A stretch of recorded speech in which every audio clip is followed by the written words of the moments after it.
someone to guide us, it is a blessing. So I hope our members will really come forward and start embracing this culture of tracking records of our patients and creating one study for themselves. Because like so much of opportunities are there. Case only thing is like we need to spend some time documenting and trying to create an data. So I think with your guidance, many of us will start thinking in that angle. We are just working hard and we have our commitments and we keep going. And since we were never in a government setup, so when I used to be when I was a PG, I have collected a lot of data and I have helped our professors to create so many papers, articles, and all that. But namakku thaniya varumbodhu vandittu pathina like due to so many personal commitments and patient load, we don't have time to go into all that. So now வந்து இப்போ உங்களுக்கு வந்து எங்களுடைய private practitioners உடைய situations வந்து உங்களுக்கு எக்ஸாக்ட்டா புரியும். So maybe எங்களுடைய செட்டப்ல வந்து how best we can do and will it be effective? இப்போ நாங்க வந்து எங்க கிளினிக்ல வந்து நாங்க பண்றதை வந்து எஃபெக்டிவா வந்து நம்ம ஷோகாஸ் பண்ண முடியுமா? அப்படி இல்ல should we join hands with somebody and அந்த மாதிரி like we need to join hand with some institution to make it more reliable or அந்த மாதிரி something இந்த மாதிரி விஷயங்களுமே வந்து எங்களுக்கு we don't have any idea actually. So we are really looking forward to your side of presentation, madam. Please guide us. Yeah, thank you so much, and I must thank the IMA Tambaram, especially you, Dr. Umayal, and Dr. Anith and Dr. Raghavelu, for accepting this idea and giving me the opportunity to address the IMA members today on introduction to research and how we can go about. It's only a small introduction. I wish the members ask questions and then we can clarify. Okay, wonderful, madam. So moving on to the topic, so I like to invite our speaker for the day, Dr. Rukmani Arunachalam, madam. Madam is one of the best speakers to have today. Madam CV is really wonderful. So madam did her MBBS from Madurai Medical College and MD Pharmacology and DD from Madras Medical College. She retired from HOD Stanley Medical College and then she went on to work as HOD in Chettinad Medical College and retired from there. Ma'am is currently doing private practice. Madam has been ethical committee in various medical colleges throughout her career, and she has published more than a huge amount of 75 papers, and I think that makes her the best person to take on for the research committee of IMA Tambaram. Madam has won awards like IMA Best Doctor and Indian National Academic of Science Fellowship Award, which is mantle in itself. I welcome madam to start your presentation. Thank you, madam. Yeah, thank you for your nice introduction. Thank you, Dr. Aneth. Now shall I share the screen? Yes, madam. Please do share your screen. We're all.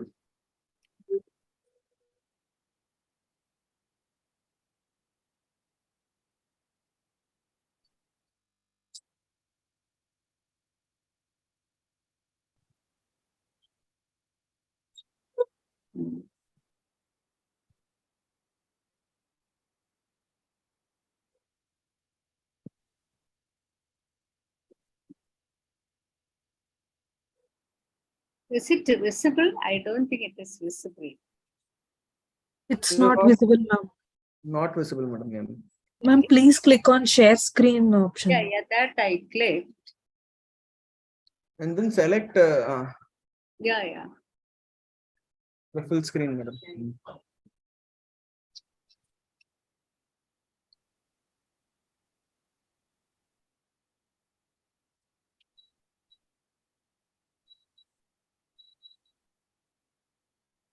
Just a minute, I will share. Just one.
Hello.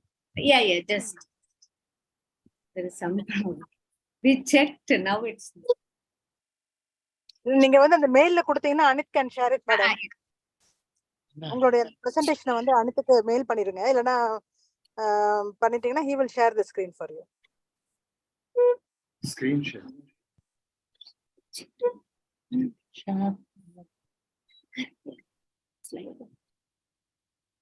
Now it is visible, madam.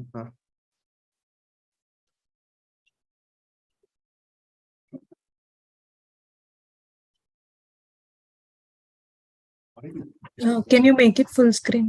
yeah.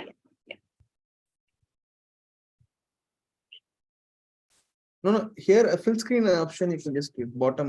Angada. Yes, ma'am. Click on it. That one. இல்ல பக்கத்துல அதுல கொஞ்சம் லைட்டா மேல எடுத்து போங்க madam mouse.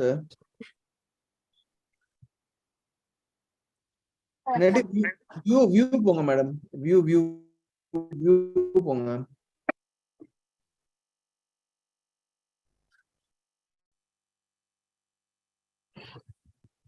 No, click on slideshow, ma'am, on the top.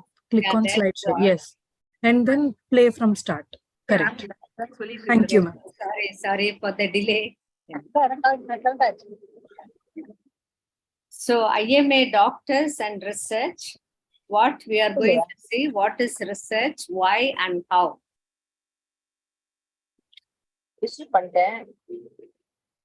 So what is research? I know most of you will know, all of you will know what is research. Research means proceeding from known to unknown. You know, several definitions are there. Research means we proceed from known to unknown. What is known and what is not known. We may know something about a particular disease and we may not know certain other details that we want to explore and find out. Another explanation for research is a detailed and careful study of something to find out more information. Suppose we want to study about anemia.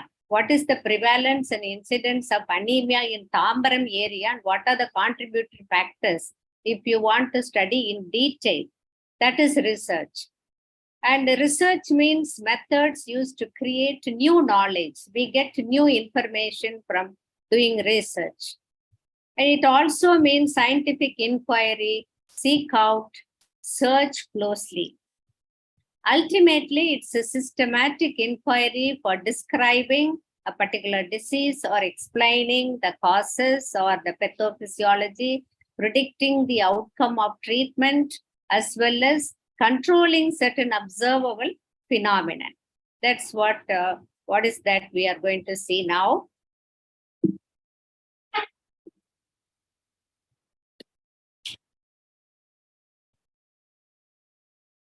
So there are two primary methods of doing research.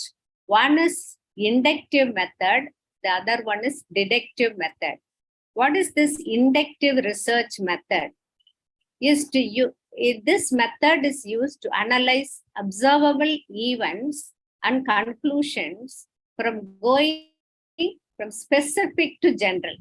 So we start from specific issue and give a general idea. Suppose I say in this area, in people suffering from viral fever, cough is the predominant factor. With that, I proceed and then say whether it is true, how many patients we examine, how many had cough, and for how many days. So we can say in general, currently, the viral fever can cause cough up to 1 week or 10 days. So we generalize. So from specific to, when we generalize, that is called inductive research. And what do we do in deductive research? We verify the event. Previously, many researchers would have published certain data. From that, we would get some information. And from that information, we conduct a study and we give a specific conclusion. For example, if I say, again, I take anemia, they say the prevalence of anemia in Tambaram area is 10%. And each IMA doctor among their patients collect data on anemia, and we pool the data and say it is not 10%, it is more or less. So we can draw specific conclusion, and this is called deductive method. So inductive research, mainly qualitative. We say how many are affected, what is the success or failure of a particular treatment, what is the percentage, that we can say as qualitative research. And deductive approach, it is quantitative. So inductive approach, as I told already, it is specific to general. A researcher collects data relevant to his or her topic of interest, and from the data gets an overview of the data, assess the pattern in the data, develops a theory that could explain those patterns. So the data moves, the research moves from data to theory, from specific to general. That's what I told you in the example of anemia. So we collect data on anemia, analyze the data, and develop a theory that so many percentage of people suffer from anemia in this particular area, or so many people do not have anemia. So many people have complications due to anemia. So it is a qualitative research. So evaluation of factors contributing to success and failure of treatment in an infertility clinic in a selected population. We select many clinics and assess the patients going for infertility treatment and assess the success factors. And if there are any failures, what are the causes for failures? So how many became successful and how many not successful? We don't have such data right now. So many infertility clinics are there, and we don't have an informative data on that. And what is the incidence? We can find out this. What is the incidence of myopia among patients reporting to an eye hospital? So how many patients report with myopia? Do we have data? I don't know whether we have data. And for example, another example, clinical profile and prognosis of fever in adult or pediatric group. So nowadays we see so many patients with fever coming with throat pain, mainly cough, and especially fever in the night. Now what happens to this, to the prognosis of fever? How long do they take to get cured, or do they need antimicrobial? How many among the patients were given antibiotics? So such research can be conducted in collaboration with other medical practitioners in a particular area. So in deductive approach, from a more general information to a more specific one, I told we collect data from the previous researchers' publications and then do that research in our area and generalize an idea. Testing hypothesis, yes, 10% of the population in Tambaram area are suffering from anemia. So we have tested the earlier information and proven or disproved what said earlier. So this is deductive approach. For example, if I am going to assess the fact or the report that men develop baldness 10 years early at present than earlier. So we collect data from various practitioners. What is the age at which they develop baldness, and what is the, suppose we have earlier data, about 5 years ago data, how many men develop baldness. So we can say, yes, it is not 10 years, it is 5 years, or it is much early. So why? What is the reason? That we can assess. So this is deductive approach. I hope that is clear. Yes? Anybody has any question on this?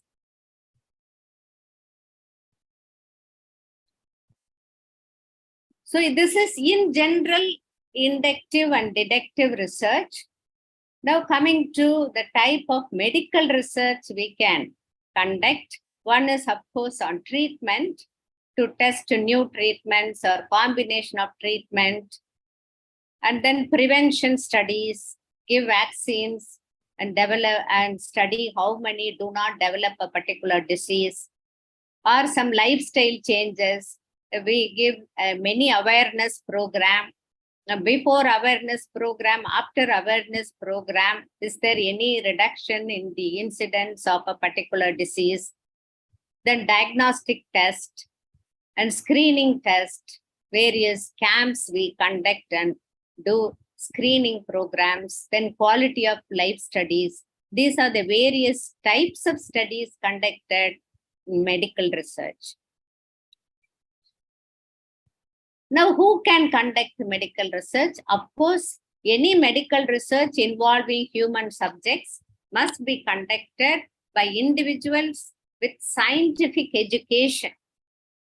So a gynecological study should be conducted by an obstetrician and gynecologist, or general medicine study by MD general medicine. So scientific education should be there.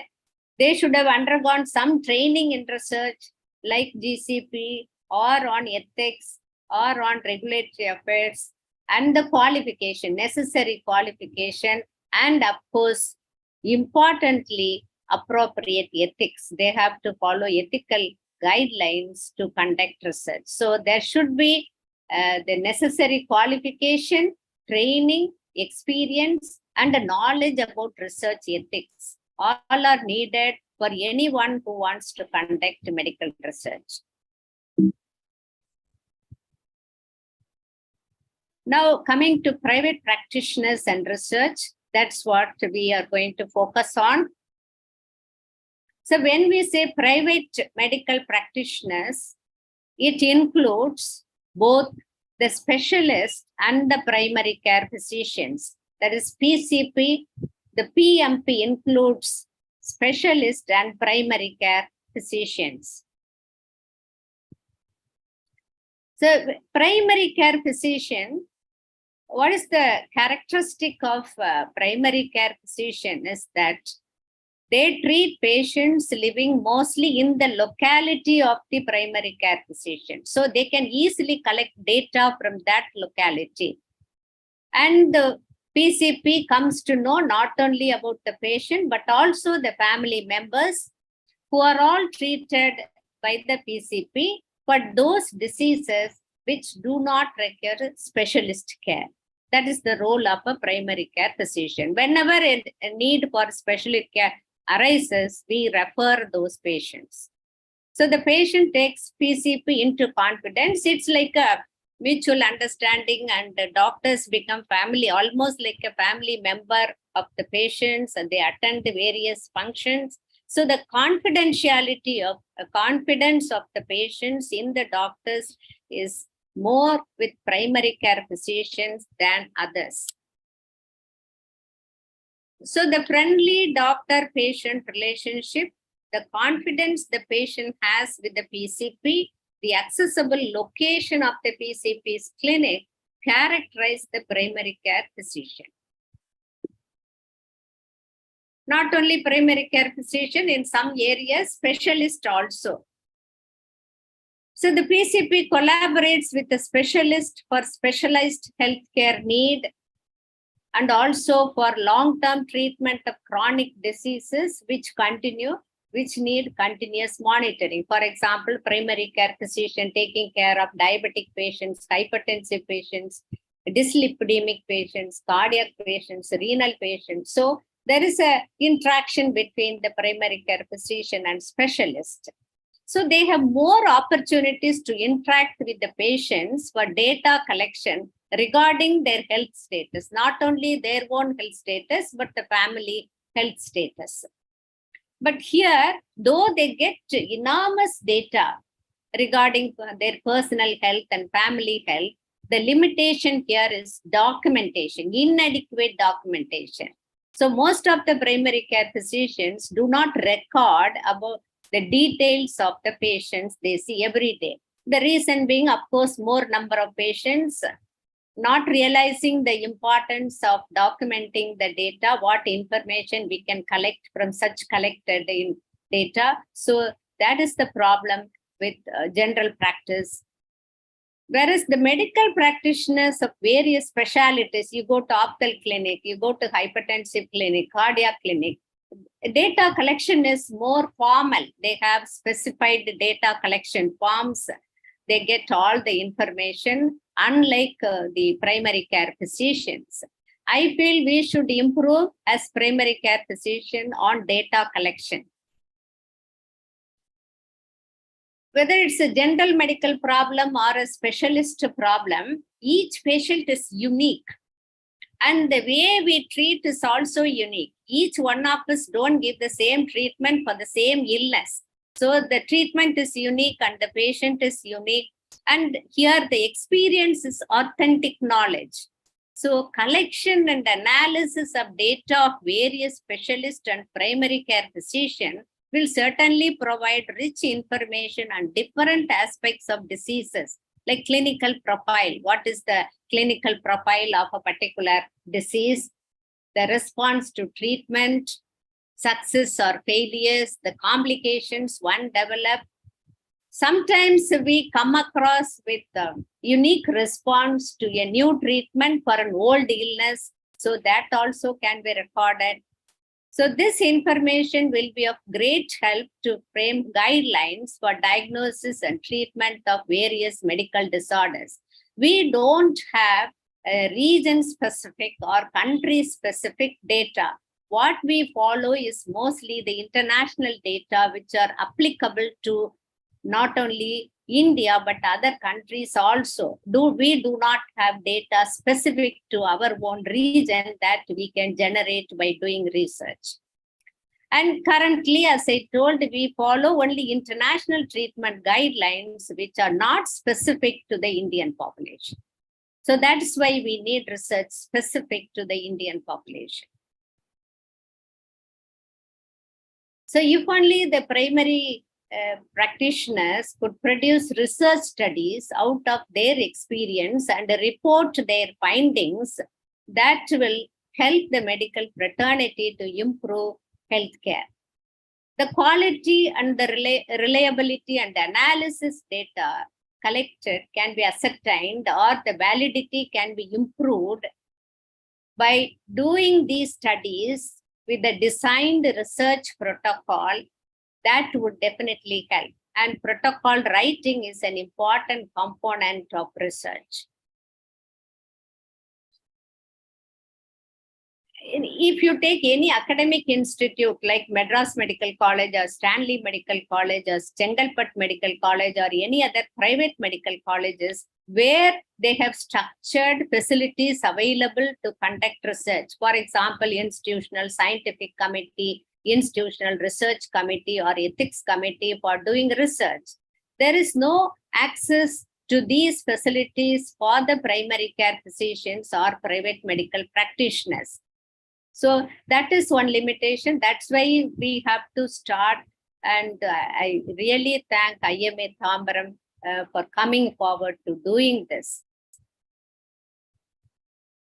If you take the national medical data, according to NMC data, there are more than 13 lakhs allopathic doctors in India as of June 2022.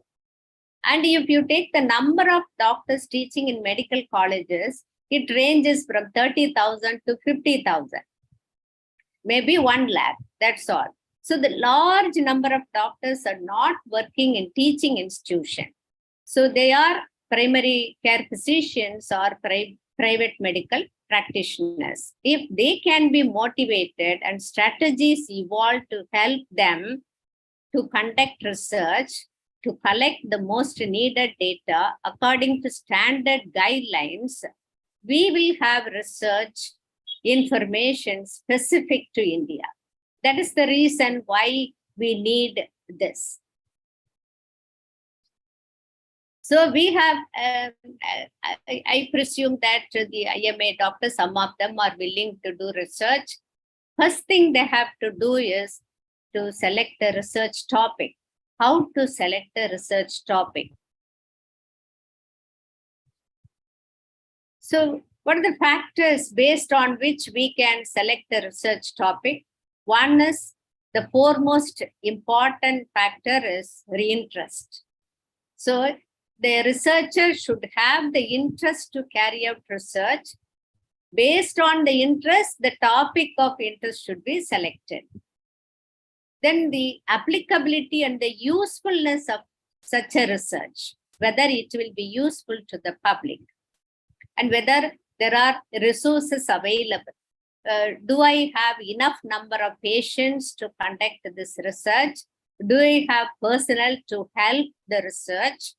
Do I have the facility like lab facility or any other facility? And do I have the financial support to conduct the research? And do I have time to conduct research? Do I have guidance to conduct research? So we have to go through all this and ascertain that all these are possible. Then only we can select the research topic. So based on these factors, the research topic can be selected. Once the topic is selected, the topic should be approved by the research committee.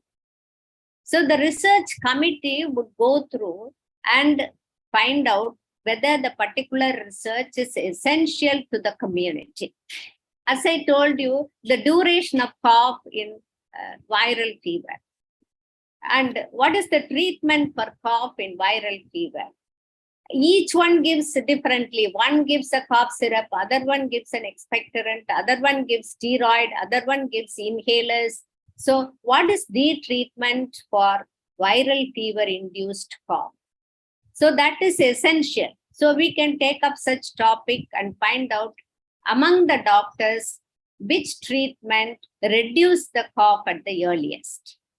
So essentiality, competency of the investigator, whether the investigator is competent enough to conduct this research, and will it yield good result or fruitful result? So that depends on the number of patients we include and the way we collect data, the way we analyze data.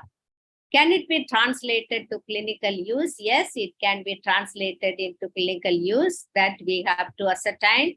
Can it be taken forward for further research? Yes, we can. What are the other causes for cough? Is there any additional factor contributing to cough in prolonged cough in viral fever? So once the topic is approved based on these factors, so we have to design a protocol to conduct the study. The protocol here means detailed plan of the study. They say it is a blueprint of research.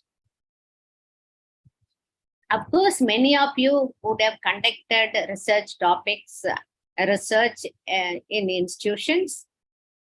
So basic outline of a protocol. What is a protocol? What are the various components? What should we write in a protocol?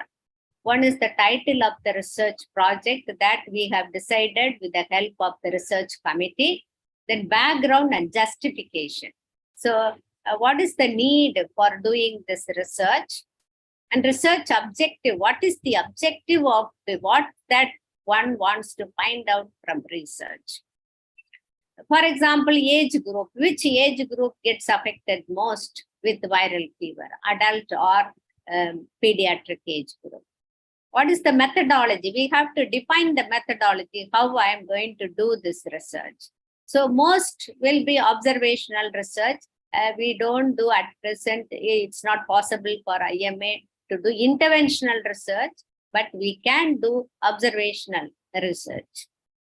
And do we have procedures to ensure ethical consideration in research with human subjects? How we are going to take care of the ethical issues that we have to ascertain. Then what is the plan for analysis of results? Then what program, statistical program we are going to use for data analysis? And tentative timetable, how long I am going to do, I'm going to take to conduct this research. Then what is the budget? Any cost is involved? If so, what is the budget? References. what are the references I have used to select the topic and devise the methodology. Then, of course, annexures, this case detail forms come under annexures, and the investigators' qualification, the experience, education, all these come under annexures.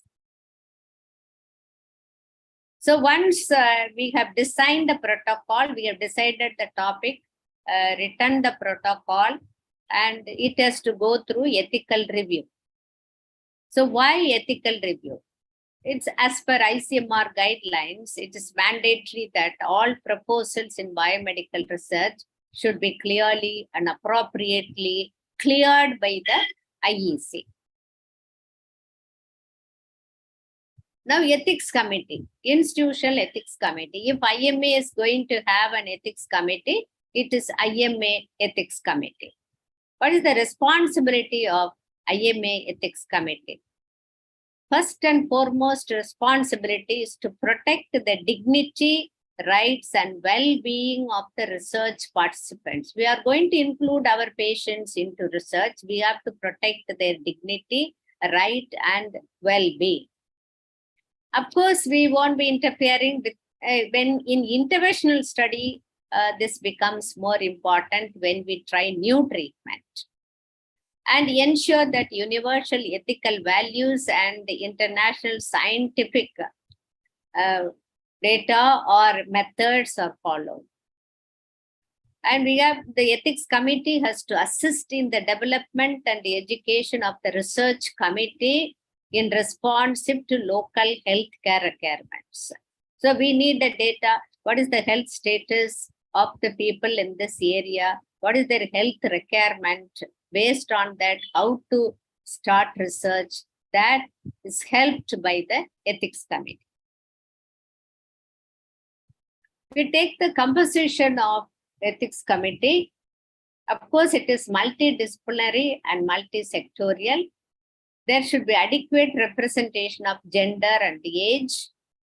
And 50% are non-affiliated. Suppose our Tambaram IMA is going to have ethics committee. 50% of ethics committee members should be from Tambaram IMA, another 50% from outside.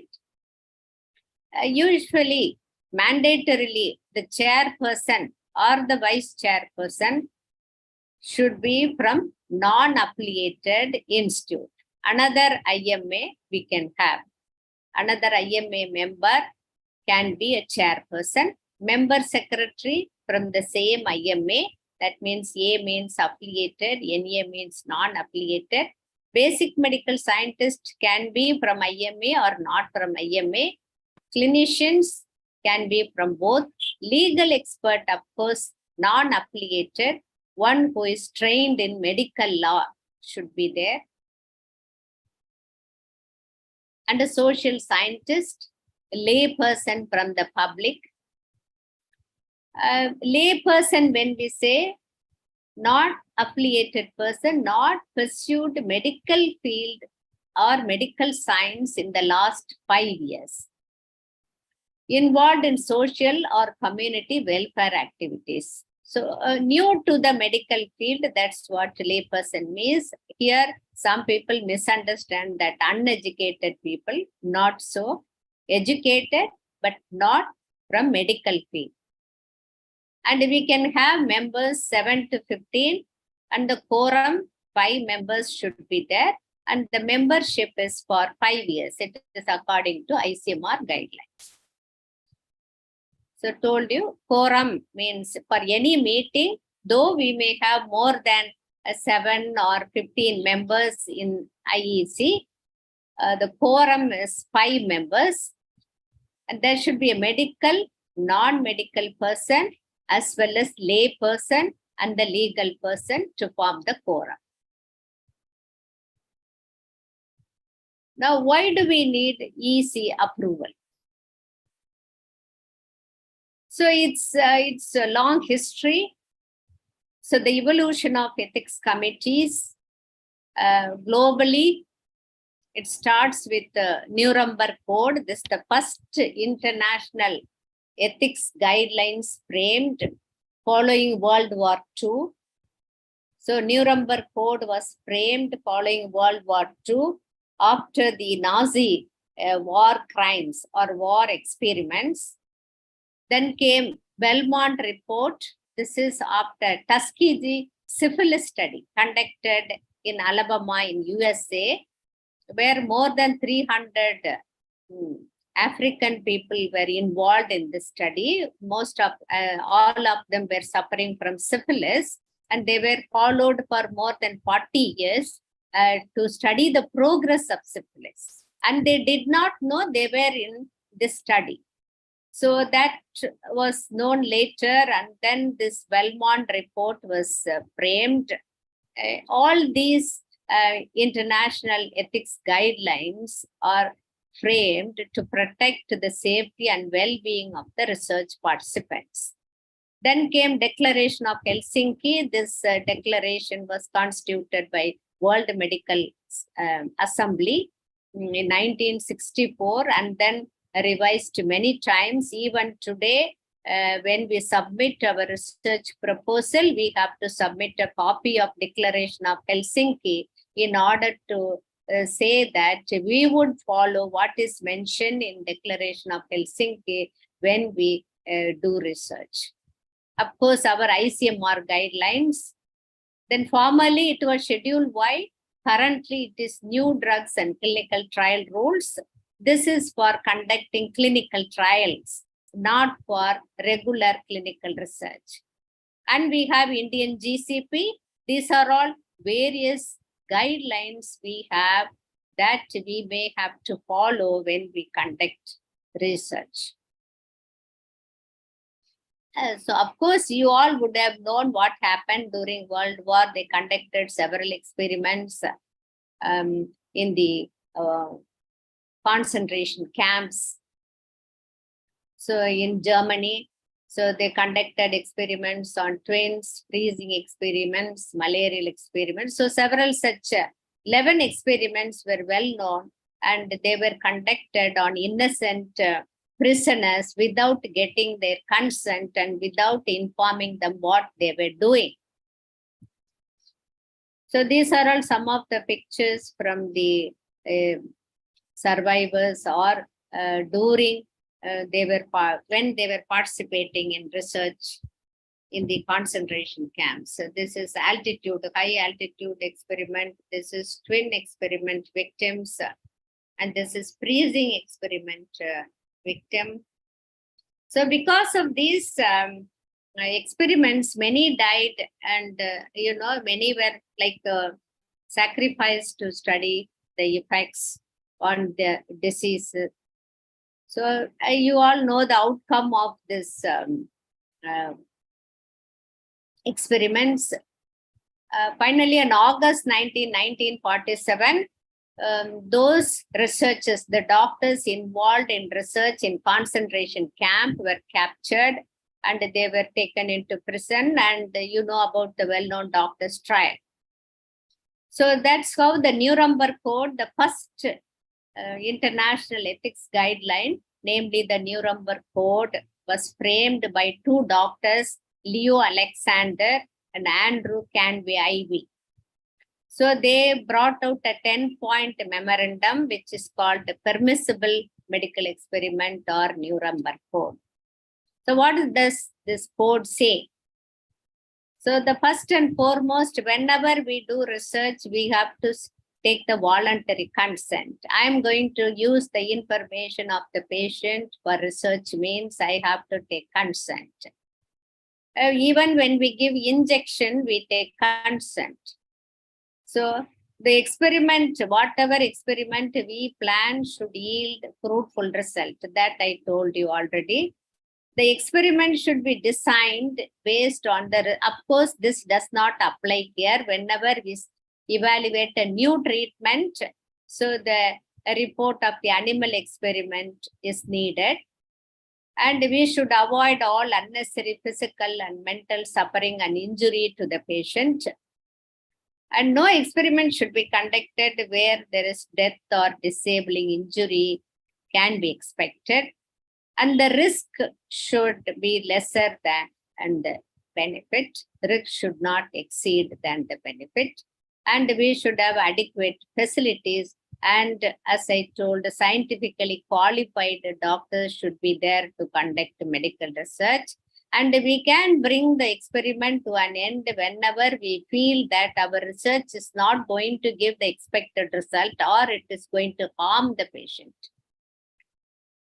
So this Nuremberg Code, based on that, our ICMR, see several ethics guidelines I mentioned, based on this, our ICMR has framed the ethics guideline, and the general ethics principles are 12 in number.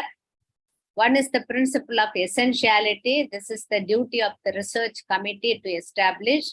Then principle of voluntariness and informed consent. And then principle of non-exploitation. So we are not going to exploit the participant. And privacy and confidentiality. We will maintain the privacy and maintain the confidentiality of the participants. Principles of precaution and risk minimization. And of course, principle of professional competency, then accountability and transparency, and principle of maximization of public interest. This is very important. Whatever research we do should be in the interest of the public health.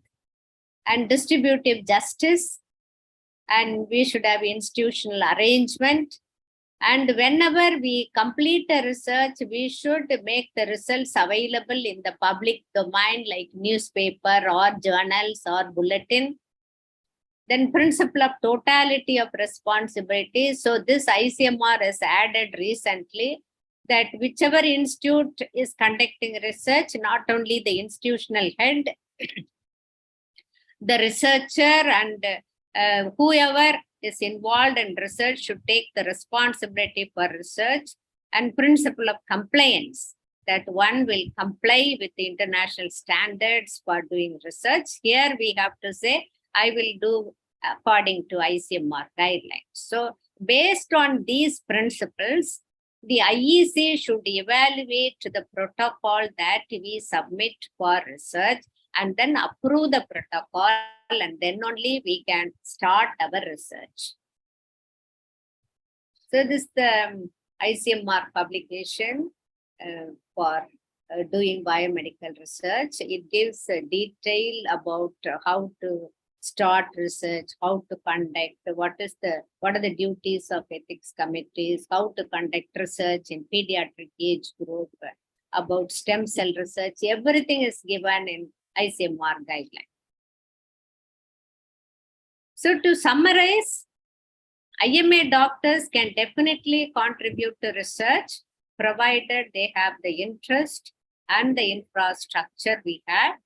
And there is immense opportunity for data collection and analysis. Of course, IMA needs research committee and members and ethics committee. And we need a statistician who is qualified in biomedical statistics who can do data analysis. With that, I think I conclude. And if you have questions, you can ask. Thank you.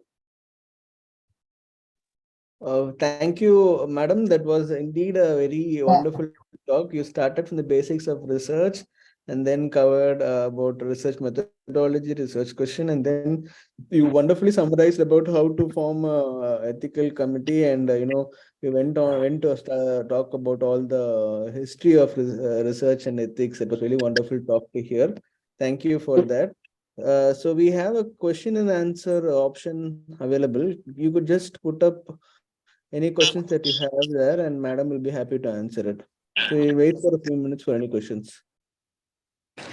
Madam, that was really a very nice presentation. Just telling us how to take it forward. And around 20 members have actually joined and they have been listening. So let us hope that our next session will bring in more doctors. And it's a pudu field. So people will be wondering what exactly are we going to do in this. But as the weeks go by, like once we start really doing something on that. I think many people will be more interested, and we should do this, madam. I personally feel that our data should be recorded and presented to the world. So it's been the back of the mind for a long time, and so let us all join together and take it forward, madam. Wonderful talk, and we are still in the baby stage, maybe step 1 and step 2, so we still have a lot of steps to climb up. So guide us, madam. Thank you. Thank you very much. I know only very few people have joined anyway. Okay.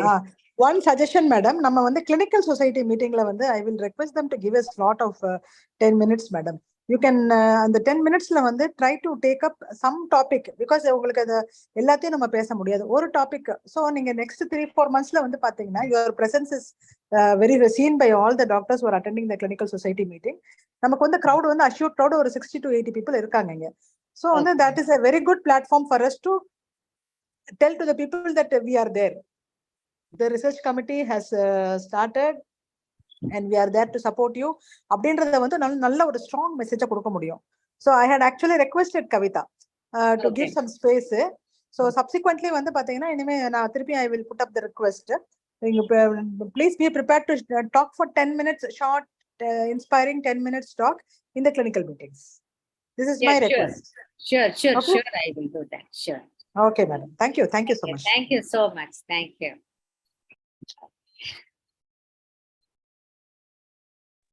Ma'am, there is one question in question and answer, ma'am. Okay. Is it necessary to get ethical clearance even for an observational study? Yes. From When the study involves human participants, we have to get ethics clearance, ethical committee clearance. Any research, which studies doesn't require ethical committee clearance, ma'am? We say that studies that involve minimal risk, less than minimal risk, according to ICMR guidelines, which does not involve direct human contact. For example, the data available in the public domain. I want to all the systematic review and meta-analysis, where we only collect data and analyze. Or I want to see how many articles about the medicine were published in the newspaper in the last 1 year. Any retrospective analysis where patients are not involved directly in research. For those, we need not get ethics committee approval, but even then for those studies, we have to get what is called exemption from review. So ethics committee should give a letter that such a topic is exempted from review. So for retrospective study, you don't as such need it is much more easier to get an ethical committee. Yes. And recently I was even in retrospective analysis, the data you are going to collect, if it is going to be a sensitive data, then you require ethics committee clearance. Okay, madam. Now, recently, to do any prospective case control study, you need to register it in a government portal, no, ma'am? CTRA, Clinical Trial Registration. Can you tell a few words about it, ma'am? Is it must that we need to register in the clinical trial website? Yeah, it's not made mandatory, but for clinical trials, it is mandatory.